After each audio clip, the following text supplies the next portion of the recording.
श्री गणेशाय नमः. ओम नमो श्री आद्या वेद प्रतिपाद्या जय जय स्वसंवेद्यात्मरूपा देवा तूची गणेशू सकलमती प्रकाशू मने निवृत्ती दाशू अवधारी जिजो हे शब्द ब्रह्माशेष तेची मूर्ती सुवेश ते वर्णोपू निर्दोष मिरवतासे आकार चरण युगल उकार उदर विशाल मकार महामंडले मस्तककारे हे तिन्ही एकवटले जेत शब्द ब्रह्म कवळले ते मिया गुरुकृपे नमिले आदिबीज आता अभिनव वाग्विलासिनी जे चातुर्य अर्थकला कामिनी ते शारदा विश्वमोहनी नमस्कारिली म्या मज हृदय सद्गुरु जेने तारिलो हा संसार पुरू म्हणून विशेष अत्यादरू विवेकावरी जैसे डोळ्यांजन भेटे मग दृष्टीस पाटा फुटे मग वास पाहिजे तेथे प्रगटे महानिधी म्हणून जाणतेने गुरु भजिजे तेने कृतकार्य होईजे जैसे मूळ सिंचने सहजे शाखा पल्लव संतोषती. आपण ज्ञानेश्वरी या महान ग्रंथावर जे थोडंफार अल्प बुद्धीप्रमाणे जे विवरण करतोय, जो विषय मांडण्याचा प्रयत्न करतो, त्याला आधार म्हणजे हा ज्ञानेश्वरी नावाचा महान ग्रंथ आहे. आणि ज्ञानेश्वरी खूप जुनी 1935 सालाची ज्ञानेश्वरी आहे. त्याचं पानं पण आता थोडेसे हेवत चाललेत. आणि असं जोग महाराजांची यांना हे प्रस्तावना आहेत आणि साखरे महाराजांची शंकर वामन दांडेकर हे यांचे संपादक आहेत. अशा प्रकारे जे ज्ञानेश्वरी जे विषय मांडलेला आहे हा खूप सुंदर आणि जाणत्यानं त्याच्यावर निरूपण केलेले आहेत. आणि त्याप्रमाणे त्यांनी प्रत्येक अध्यायाचा एक सारांश दिलेला आहे. आणि त्या सारांश जरी आपण ऐकला, थोडासा मनन केलं, तरी आपल्या दृष्टीनं ह्या आपल्या आयुष्यात येऊन केलेलं खूप पवित्र कार्य आहेत. आणि अशा पद्धतीनं त्या महात्म्याने प्रत्येक अध्यायाच्या पूर्वी थोडासा सारांश लिहिलेला आहे. आणि आपण आतापर्यंत 3 अध्यायाचं निरूपण केलं आणि आज ह्या 4थ्या अध्यायाचं आपण थोडंसं निरूपण करण्याचा प्रयत्न करणार आहोत.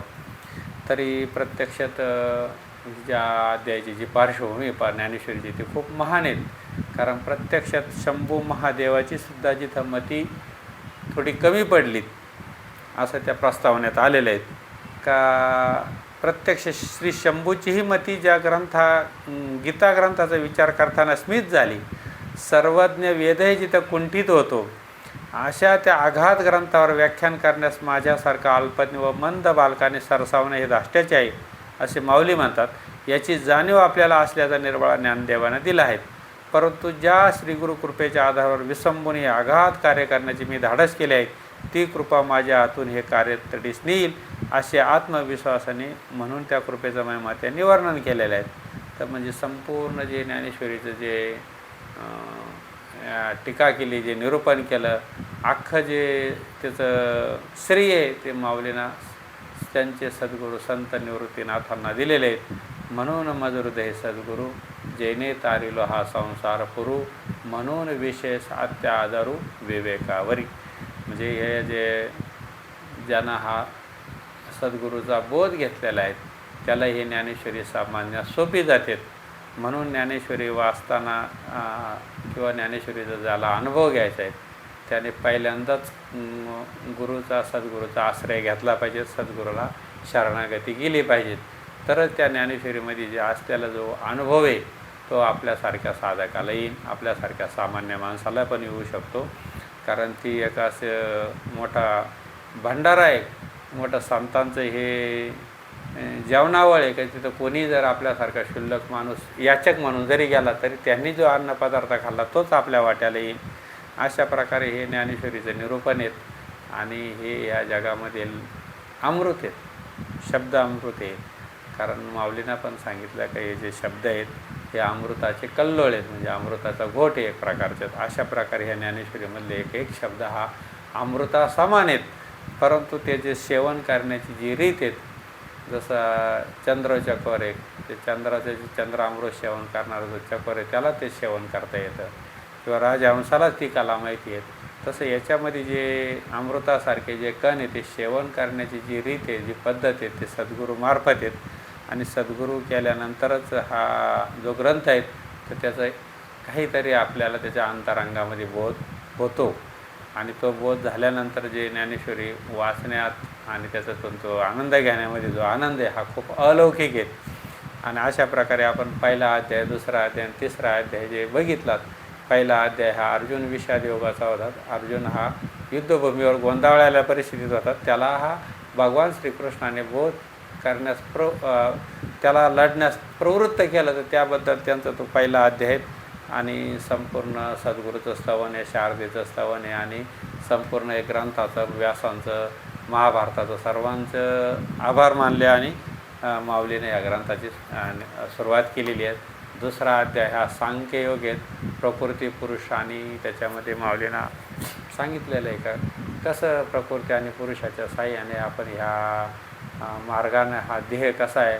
जैसे जीर्ण वस्त्र सांडेजे मग नूतन विडीजे, तैसे देहांतराचे स्वीकारेजे चैतन्य नाते. म्हणजे ही फिनॉमिना कशी चाललेली आहेत देहाची आणि आत्म्याची.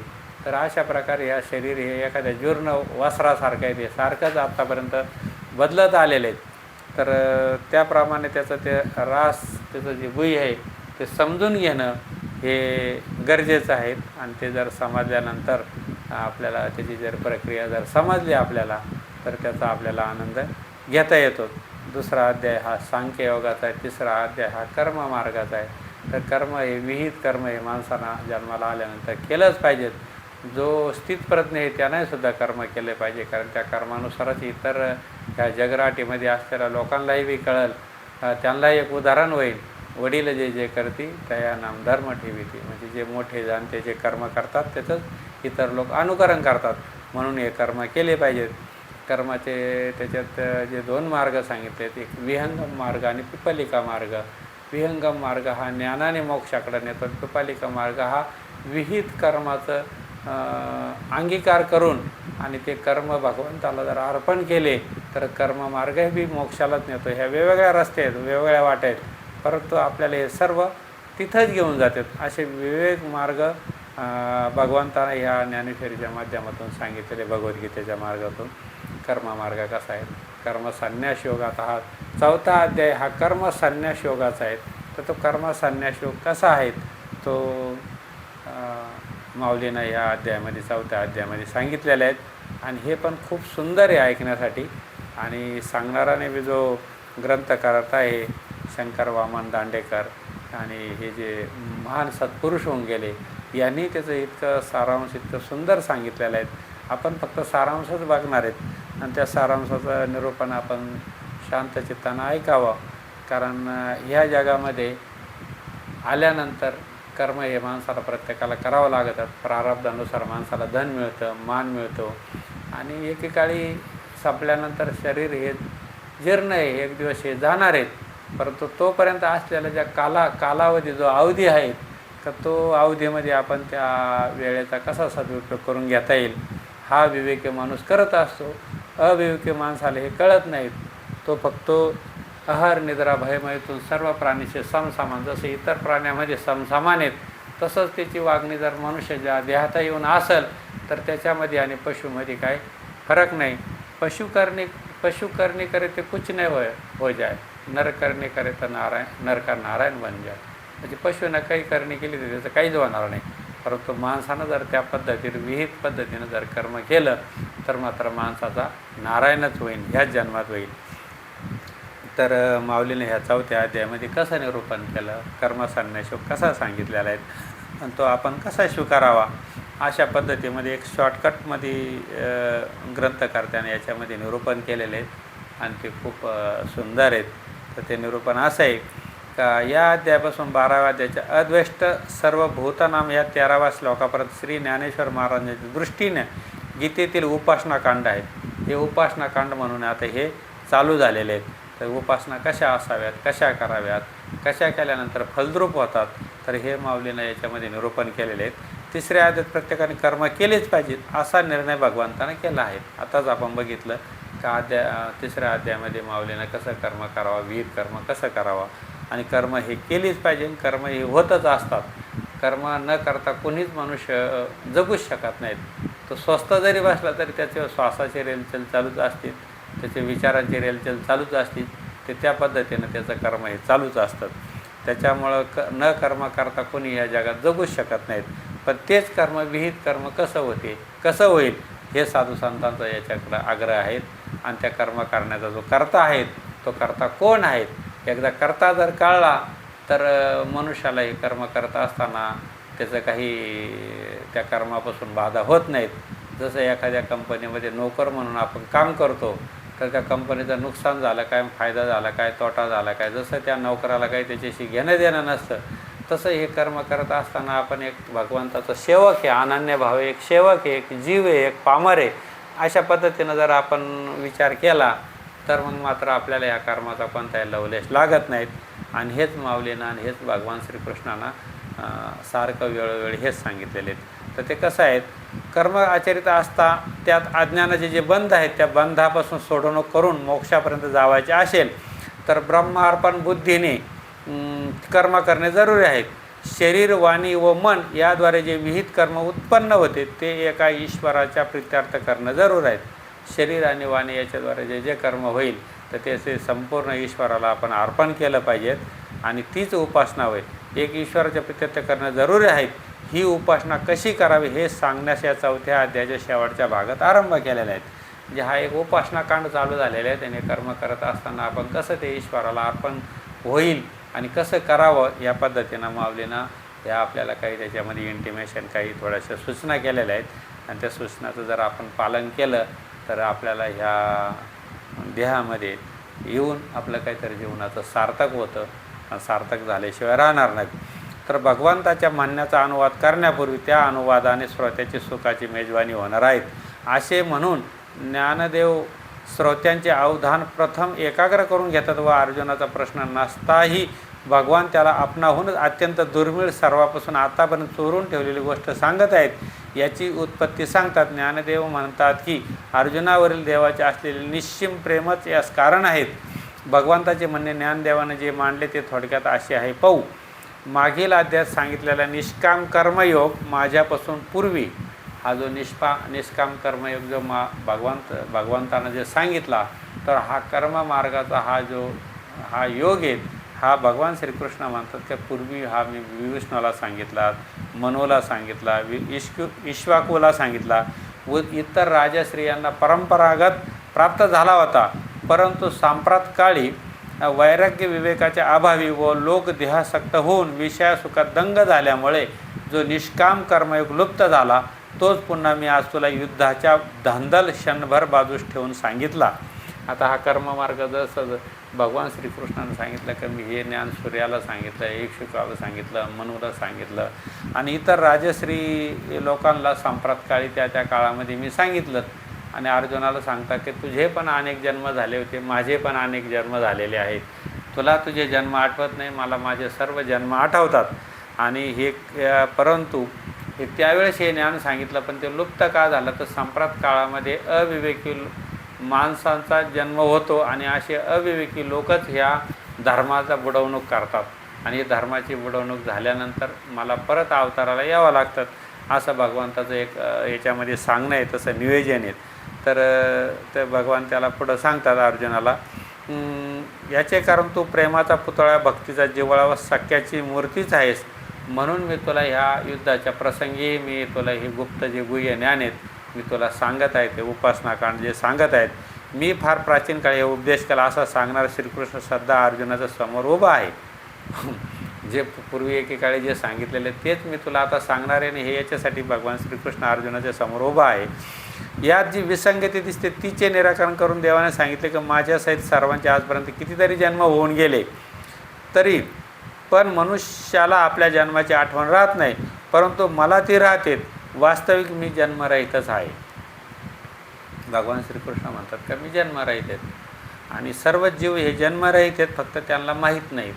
आणि माहीत झाल्यानंतर तेही बी ईश्वराला ईश्वराचं स्वरूप एकदा जाणल्यानंतर ईश्वराचं स्वरूप हे अजन्म आहेत, त्याला जन्म मरण मृत्यू हे कोणतंच त्याला लागू शकत नाहीत असं भगवंताचं स्वरूप आहे।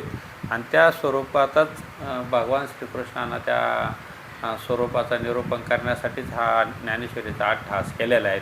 आणि भगवान श्रीकृष्ण सांगतात का अर्जुनाला, अरे बाबा तुझे खूप जन्म झाले, माझेही झालेत, परंतु हा मध्यंतरीचा हा काळ जो झाला, ही जी ज्ञान आहे ते लुप्त झालं, त्याच्या कारणमध्ये अविवेकी विषयाच्या मागं धावलेले लोकांचं जे संख्या जास्त होती आणि त्या विषयलोभी लोकांनी विषयलोभी जन ही साधना उडवली। तुकाराम महाराजाचा अभंगच आहेत, विषयलोभी लोकांनीही हा कलियुगामध्ये ईश्वराच्या प्राप्तीची जी साधना आहे, नाम साधना आहे, जी सद्गुरूकडून मिळते, ती साधनाच ह्या विषयलोभी लोकांनी उडवलीत। कारण याच्यामध्ये कोणाला अशी इच्छाच नाही का आपल्याला ईश्वराचं ओळख व्हावा, ईश्वराचं ज्ञान व्हावा, अशी जोपर्यंत मनामधून निष्काम अशी भावना तयार होत नाही तोपर्यंत ज्ञान त्याला ते प्राप्त होत नाहीत। मग आता भगवान श्रीकृष्ण काय सांगतात का, हे ज्ञान या अगोदर सांगितलं होतं पण ते लुप्त झालं, आता मी परत तुझ्या प्रेमापोटी मी तुला हे सांगत आहेत।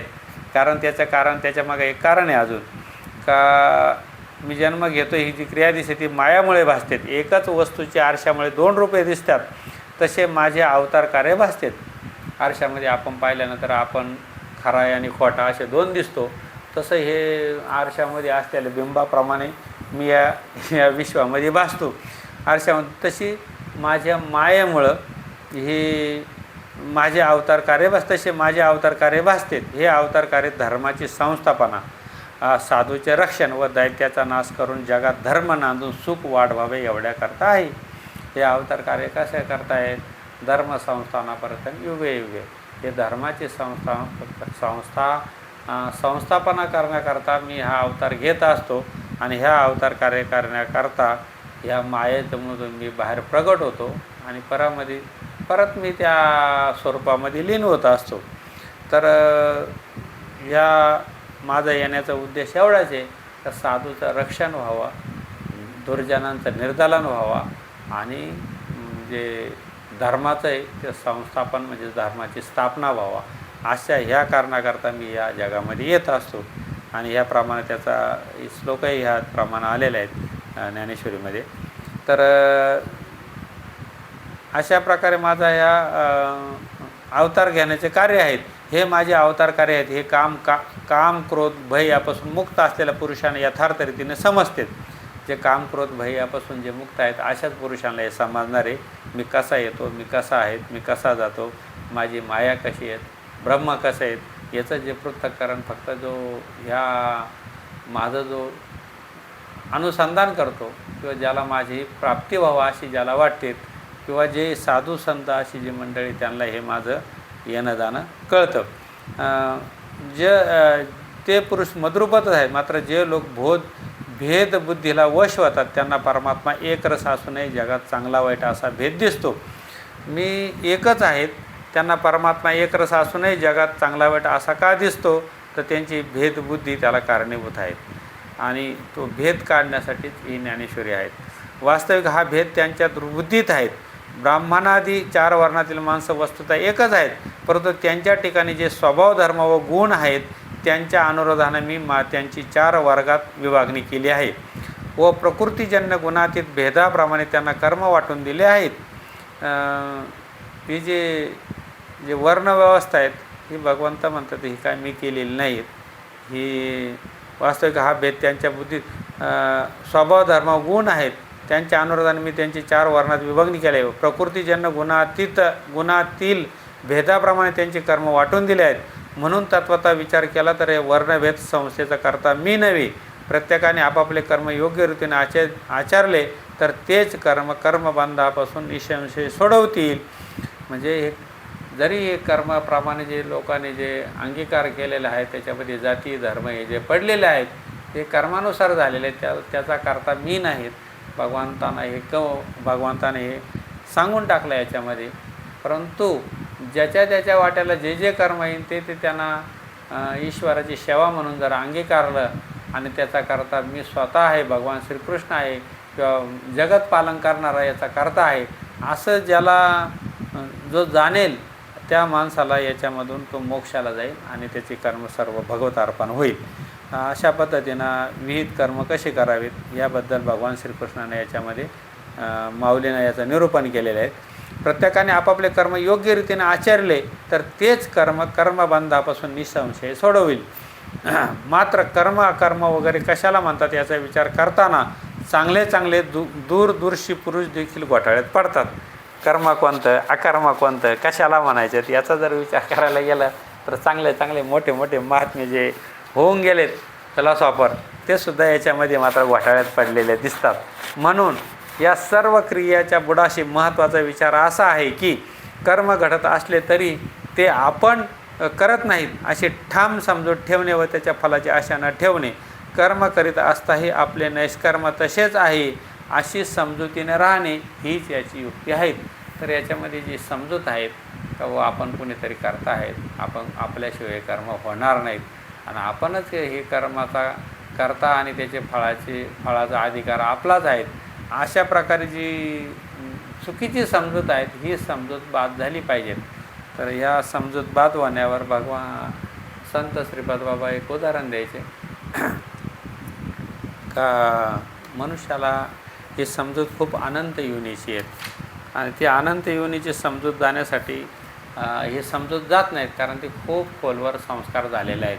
तर मग ह्या फक्त समजूत बात करायची इथं या जन्माला येऊन करायचं तरी काय तर समजूत बात करायची. समजूत काय आहे तर मी देह आहेत आणि ही समजूत अनंत योनीची अनंत युगाचे संस्कार आपल्या मनावर झालेले आहेत आणि ते मनबुद्धी ते ह्या जन्मातून त्या जन्मातून त्या जन्मातून त्या जन्मात ते संस्कारांना मूळ संस्कारांना ते देह प्राप्त करतात. मग हे देह प्राप्त करतं आणि कशामुळं होतं तर त्याची दृढ समजूत झालेली मी देह आहेत, मी आत्मा नाही, मी ईश्वराचा अंश नाही. आणि मग ही समजूत बात करण्याकरता आमचे सद्गुरू संत श्रीपाद बाबा एक उदाहरण द्यायचे का एखादं लहान मुलगा जर रडत असलं आणि त्याला जर कोणी म्हटलं ए गप्प बस, नाही तर तिकडून कोणीतरी कान काप्या किंवा धरणारा बाबा येईन आणि तुझा कान कापून टाकीन असं म्हणलं की ते लहान मुलगा घाबरतं आणि त्याला असं वाटतं का खरंच कोणीतरी कान काप्या माणूस आहे, तो येईन आणि आपला कान कापेन म्हणून तर रडायचं बंद होतं. पण तेच जर मोठ्या माणसाला जर आपण म्हणलो हे बाबा गप्प बस नाही तर कोणीतरी येईन आणि तुझा कान कापेन तर तो मोठा माणूस आपल्याला मारायला उठाल. तर त्याला माहिती आहे असा कान कापणारा माणूस या विश्वात कोणी नाहीची कारण त्याची समजूत गेलेली आहे आणि लहान मुलाची समजूत गेलेली नाहीत. तर फक्त एवढी समजूत बात करायची आणि समजूत बात जर केली तर आपण देह कधीच नव्हतो, कधीच असणार नाहीत. देह हा पंचभूताचा आहे, पंचमहाभूताचा आहे आणि त्याच्यामधून जो आतमध्ये जो पाहणार आहेत, आतमध्ये त्याचं चालवणार आहेत, श्वासोश्वासाची प्रक्रिया चालवणार आहेत, खाल्ल्याला अन्नाचं रक्त करणार आहेत आणि हे संपूर्ण डोळ्यांची उघडझाप करणार आहेत. हे संपूर्ण जे आपल्या शरीराचा जो कर्ता आहेत तो जर त्याच्यातून आतून जर निघून गेला तर ह्या शरीराला कवडीची किंमत राहत नाही. त्याचा अर्धा एक तासाच्या आत वास यायला चालू होतो. आता जो वास येत नाहीत तर त्याचं कारण ते आहे का आतमध्ये ते अमर नावाचं आत्मतत्व आपल्या शरीरात आहे म्हणून त्याचा आपल्या शरीराचा वास येत नाही. ते तत्त्व जर बाहेर गेलं तर त्या शरीराचा वास चालू होतो. म्हणून आता आपल्या सर्वांच्या हृदयामध्ये तो ईश्वर विराजमान आहेत आणि त्या विराजमान असलेल्याच ईश्वराची ओळख करून घेणं हा एक मनुष्य जन्माचं सार्थक एक हेच परम कर्तव्य आहेत. परंतु मनुष्य ह्या युगात आल्यानंतर पैसा कसा कमवायचा, घर बांधणं, गाडी घेणं आणि संपूर्ण आपल्या ह्या विषयाच्या मागं रात्रंदिवस धावत असतो आणि त्याला असं वाटतं की मी नंतर सुखी होईन, हे झाल्यावर सुखी होईन, ते झाल्यावर सुखी होईन. पण त्याच्यात सुखच नाही तर त्याचं सुख होण्याचा प्रश्नच नाही. पैशात सुख नाही, गाडीत सुख नाही, घरात सुख नाही, स्त्रीत सुख नाही. तर त्यांच्यात जे सुख असतं तर ते पहिले सुखी झाले असेल. ज्याच्याकडं खूप पैसा आहे तोच जर सुखी असता तर मग म्हणलं असतं का खरंच पैशानं सुख होतात. स्त्रीमध्ये सुख असतं तर स्त्रीच म्हणली असती मी खूप सुखी आहे. पण तीच रात्रंदिवस तळपळत राहते. म्हणजे सुख त्याच्यात नाहीत तर सुख हे ईश्वराच्या स्वरूपामध्ये सुख आहेत, ईश्वराच्या ओळखीमध्ये सुख आहेत, शाश्वतामध्ये सुख आहेत, सत्यामध्ये सुख आहेत. असं ते विमल असं जे ज्ञान आहेत त्या ज्ञानामध्ये ते सुख आहेत, भक्तिभावामध्ये सुख आहेत, निश्चयामध्ये सुख आहे. आणि त्या सुखाची जी रेलचेल आहेत तीच ही संपूर्ण ज्ञानेश्वरीमध्ये सांगितलेली आहेत. आणि माऊलीला आपल्या सर्वांची करुणा आली म्हणून महाविष्णुनाथ भगवान विष्णूनाच अवतार घेतला भगवान माऊलीचा, आणि त्यांनीच आपल्याला हे संपूर्ण ज्ञानेश्वरीचं जे भगवद्गीतेचं जे मूळ आहे ते कसं आहे आणि त्याच्यातून सुखाची रेलचेल कशी होईल अशा पद्धतीने संपूर्ण ज्ञानेश्वरीमधून त्यांनी सांगण्याचा आटोकाट प्रयत्न केला. आणि त्या प्रयत्नामध्ये आपण थोडंसं जर आपणही थोडा प्रयत्न केला तर आपल्यालाही त्या गोष्टी सापडतील. अशा प्रकारे या साधू संतांचा जो कळवाळा आहे तो कळवाळा अशा प्रकारे आहेत का जेणेकरून आपल्याला ही जी अनंत योनीची जी समजूत झालेली ती समजूत बात कशी करायची याची जी प्रक्रिया आहे तिची जी रीत आहेत ते साधू संतांच्या मार्फत आहेत. आणि ती रीत एकदा सापडली तर मग आपण आपल्या वाट्याला जी विहित कर्म येईल तीच ईश्वराची पूजा होईल, तीच ईश्वराची सेवा होईल आणि ते कर्म मोठ्या आनंदानं करायचे जे व्यापाला येईल. तो नोकरी धंदा असो, रोजगार असो, शेती असो, व्यापार असो, काही असो, जे आपल्या वाट्याला येईल ती ईश्वराचीच सेवा आहे, त्याच्यात काहीच वाईट नाहीत. फक्त ते करत असताना जर आपण देह तादात्म्य ठेवून मी हे करतो, मी हा देह हा करतो, मी आणि त्या ईश्वरी जे आहे आत्मचैतन्य त्याला विसरून जर या गोष्टी केल्या का त्याचा बंध होतो. आणि तेच जर आपण एक ईश्वराची सेवा म्हणून केलं, माझ्यामध्ये ईश्वरी तत्व आहे म्हणून मी आता जिवंत आहेत, म्हणून मी बोलतो, म्हणून मी चालतो, म्हणून मी खातो, म्हणून मी पितो, म्हणून मी पाहतो, म्हणून माझं जे जठराग्नी पचन करतो, हे ईश्वराच्या सत्याशिवाय होत नाही. असं जेव्हा ठाम ज्याचा विश्वास आहे त्याला त्याचे करून घालेले कर्म हे सर्व ईश्वराला अर्पण होतात. आणि ते ईश्वराला अर्पण होण्यासाठीच आपली जी कितीतरी जन्माची जी चुकीची समजूत आहे ती समजूत बाद झाली पाहिजेत असं माऊलीचं इथं सांगणं आहे. तर अशा समजुतीने राहणे ही याची युक्ती आहे. ती ज्याला सापडली ते ब्रह्मरूप झालेला पुरुष संतोषाच्या गाभाऱ्यात आत्मबोधाचे सेवन करीत असतो.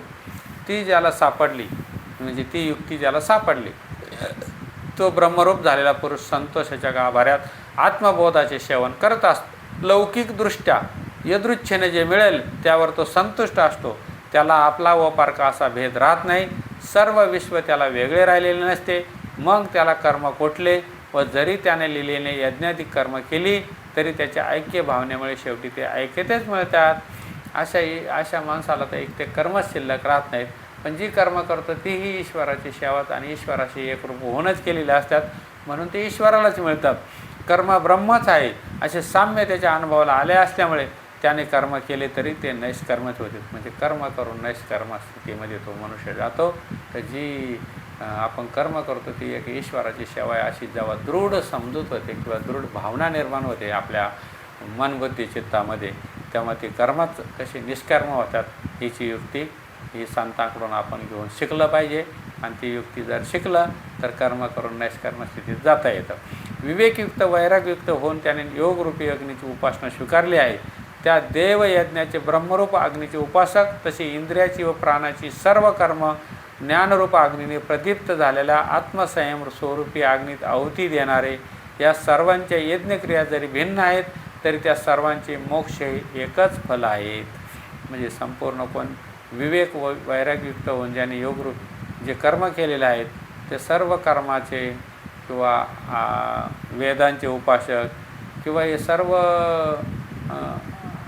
ज्ञानाग्नीने जे कर्म केलेले आहेत हे सर्व कर्म हे शेवटी मोक्षाकडेच घेऊन जातात. याच्यामध्ये काही वादच नाहीत. द्रव्यादी यज्ञाद्वारे मनाच्या ठिकाणी सर्व मळ धुवून टाकून अज्ञान नाहीसे झाल्यामुळे केवळ ज्ञानच शिल्लक राहते. असे जे ब्रह्मतत्व ते पावतात. हे द्रव्यादी यज्ञ जरी सांगितले आहे तरी ज्ञान यज्ञाची योग्यता त्यांना येत नाहीत. ज्ञानाची माहिती फार मोठी आहे. ते जर प्राप्त करून घ्यायचे असेल तर संत चरणाची अनन्य सेवा हाच उपाय आहे. म्हणजे जर ते ज्ञान पैगा बरवे मनी हाती आणावे तरी संताया बजावे सर्वस्वसी. ते ज्ञानाचा कुरठा ते सेवा हा दारवंटा तो स्वाधीन करी शोभटा ओळंगुनी तरी तनु मनु जीवे चरणाशी लागावे अगरत करावे दास्य सकळ. म्हणजे माऊलीने हे या 4थ्या अध्यायामध्ये सांगितलेलं आहे की जर तुम्हाला ते ज्ञान मिळावं असं जर खरोखरच मनापासून वाटतच असेल आणि त्या ज्ञानाची जर भूक असेल तरच तुम्ही संतांचं ते दर्शन किंवा संतांच्या मार्गाने गेलं पाहिजे किंवा ते ज्ञान त्या आचार्यांनी ज्यांनी जाणलेलं आहे अशा सत्पुरुषी शरण गेलं पाहिजेत. जेव्हा सर्वसाधारण मनुष्याला साधकाला जेव्हा तीव्र मुमुक्षा तयार होते तेव्हा तो ज्ञानी सत्पुरुष त्याला अवश्य भेटतो किंवा तोच त्याला भेटायला येतो.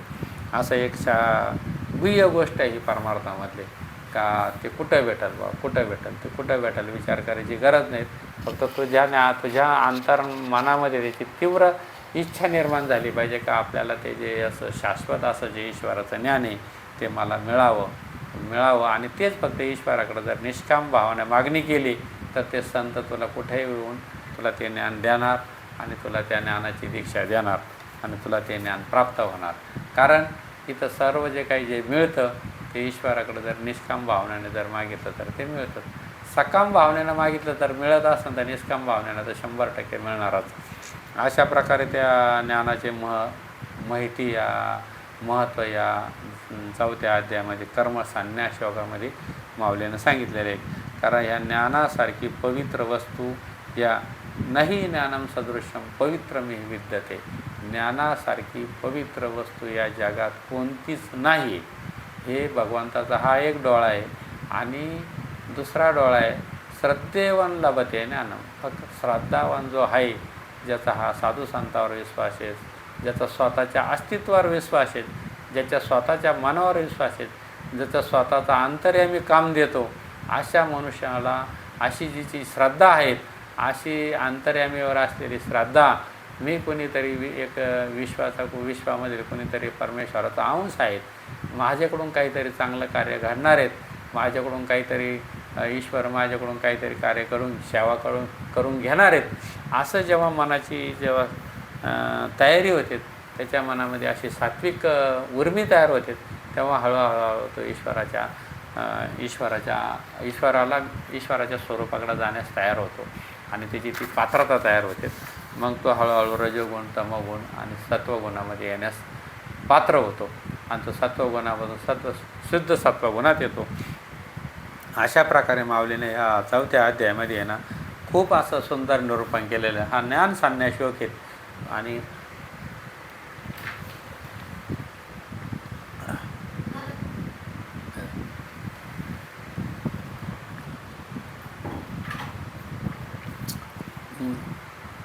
त्यामुळे त्याला निरंतर शांतीचा लाभ मिळतो. विषयाचा जो कर्माची कर्तृत्व आपल्याकडे घेत नाही अशा पुरुषाला प्राप्त होते. जो आपल्या कर्माचं कर्तृत्व आपल्याकडे घेत नाहीत, भोक्तृत्व घेत नाहीत, अशाच मनुष्याला हे असं ज्ञान त्याला प्राप्त होतं आणि त्यालाच शांती मिळते. त्यामुळे त्याला निरंतर शांतीचा लाभ मिळतो.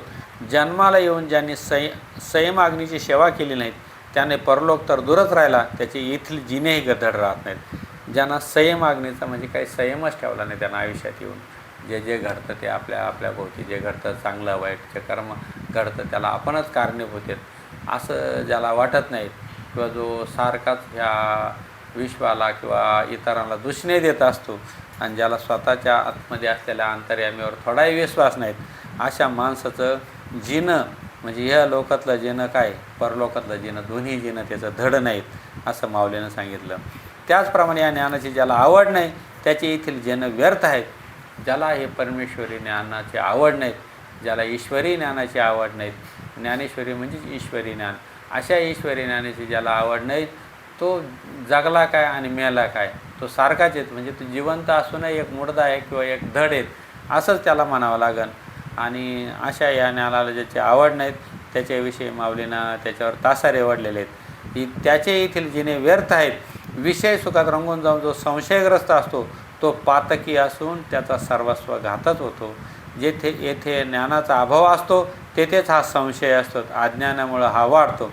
जेथे ज्ञान असं संशय होणे थोर अनेक नाही पाप घोर, हे विनाशाचे वाघोर प्राणी. अशी माऊलीने तर सांगून ठेवलं का बाबा ज्याचे हा ज्ञानाबद्दल संशय आहेत तर त्याच्यासारखा पापी कोणी नाही, किंवा त्याचं जे पुढं जे त्याची अधोगती 100% ठरलेलीच आहेत. अशा संशय माणसाची अज्ञानामुळं हा संशय कशामुळं वाढतो तर अज्ञानामुळं वाढतो व श्रद्धेचा मार्ग बंद पडतो. हृदयाला व बुद्धीला तो ग्रस्त करून टाकतो. परंतु ज्ञानरूपी खडग हाती असेल तर या प्रबळ संशयाचा नाश करता येतो. फक्त या संशयाचा नाश फक्त ज्ञानरूपी खडगानंच होतो, ज्ञानरूपी शास्त्रानंच होतो. आणि ते शस्त्र जे चालवण्याची जी रीत आहे ती शस्त्र चालवण्याचं जे शास्त्र आहे ते सद्गुरूकडे आहे, ते संतांकडे आहेत, तर ते जाणून घ्यावं लागतं. एखाद्याकडं खूप शस्त्र आहेत पण त्याचे चालवण्याची अक्कल नसली तर ते शस्त्र त्याचंच शस्त्र घेऊन त्यालाच मारलं जाईल. त्याच्यामुळं शस्त्र जरी असलं तर ते शस्त्र चालवण्याचं जे शास्त्र आहे, ते टेक्निक आहेत, ते मात्र संतांकडून किंवा ज्ञानाचं ज्ञान जे आपल्याला अंगीकार करायचं ते ज्ञान ज्यांना अंगीकार केलेले आहेत त्याच्याकडून आपल्याला तिचे ट्रेनिंग घ्यावं लागेल, तेव्हाच ते आपल्याला होईल. तसं होणार नाहीत. जेथे ज्ञानाचा अभाव असतो तेथेच हा संशय असतो. अज्ञानामुळे हा वाढतो, श्रद्धेचा मार्ग बंद पडतो, हृदयाला व बुद्धीला तो ग्रस्त करून टाकतो. परंतु ज्ञानरूपी खडक हाती असेल तर प्रबळ संशयाचा नाश करता येतो. मग मनावरील मळ निशेष नाहीसा होतो.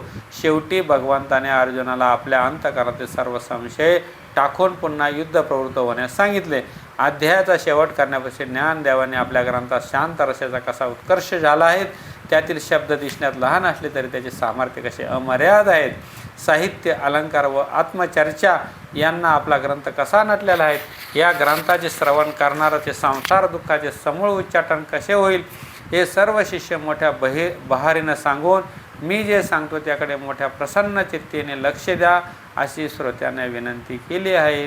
म्हणजे या ग्रंथाचा शेवट करताना त्याने या अध्यायाचा शेवट करताना सांगतं का तुम्ही इथं तरी अवधान एक वेळ दिजे मग सर्व सुखाशी पात्र होईजे हे प्रतिज्ञा उत्तर उघड माझे ऐका. म्हणजे माऊलीनं जी प्रतिज्ञा केलेली आहे तर ज्ञानेश्वरी हा ग्रंथ ज्ञानप्रधान ग्रंथ आहेत. जसं सैन्यामध्ये गेल्यानंतर तिथं शिकवण दिली जाते, तिथे शिकवण अशी काय मिळमिळीत नसते किंवा अशी काय असं कुठं हातपाय जोडून नसते. तर ते शिक्षण घेण्यासाठी त्यालासुद्धा मनुष्य धीर गंभीर पाहिजे, तेव्हा तो मिलिटरीमध्ये टिकू शकतो, तोच तो सैन्यात भरती होऊ शकतो. दुबळ्याचं काम नाही. तुका म्हणे म्हणजे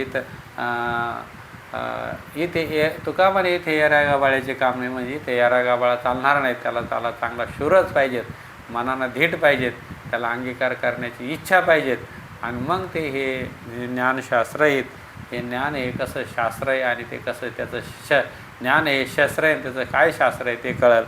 अशा पद्धतीनं जर मन लावून हे चित्त लक्ष देऊन जर ऐकलं तर ह्या गोष्टीचा या श्रोत्यांना याचा खूप मोठा फायदा होईल. अशा प्रकारे या ज्ञानेश्वरीचे 4थ्या अध्याय ज्ञान संन्यासपर माऊलींनी निरूपण केलेले आहे. ते आपल्यापुढं थोडक्यात मांडण्याचा प्रयत्न केला. तरी आपण हे शांत चित्तानं ऐकावं अशी माझी नम्र विनंती आहे. सप्रेम नमस्कार. जय हरी, जय हरी.